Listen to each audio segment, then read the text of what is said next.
Friends, I welcome you to this presentation on the 5 vital pillars of your career. I designed this presentation some years back when in an open house session a participant posed the query to me. Of all the skills which we have learnt here, which would you consider the most vital pillars of a career?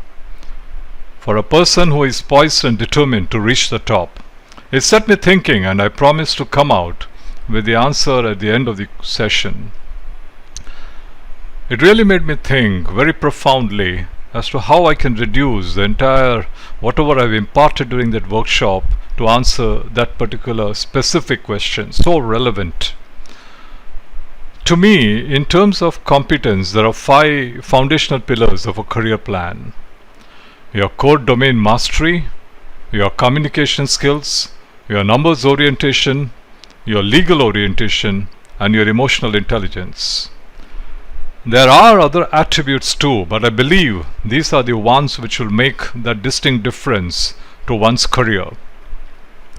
Let us briefly dwell on each. Before that, you should see on the screen the incongruousness of the 70% which looks smaller than the 30% which looks huge. I'll explain this paradox in the last slide, which is about the 70:30 magic formula. Don't miss it. The understanding of that formula will make a difference to you, a vital difference. We come to the next slide.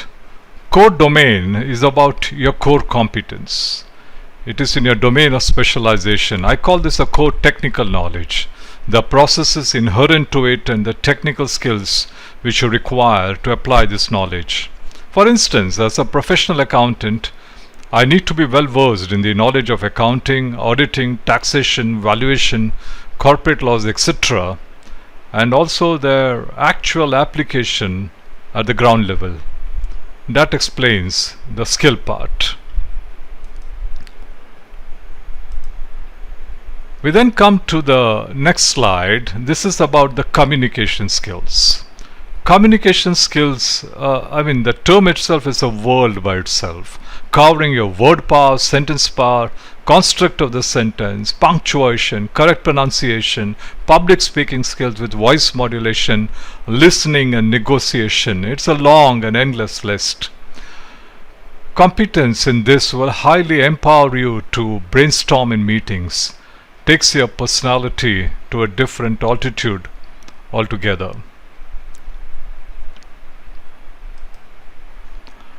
In the next slide, we come to numbers orientation.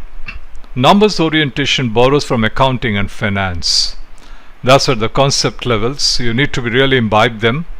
At the application level, about 60 plus spreadsheet functions and formulae need to be mastered to be on top of that competency.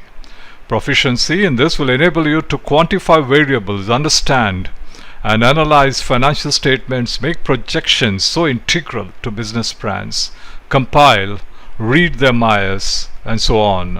It's a long laundry list, that capability that you will acquire by being good, very good and proficient at numbers orientation.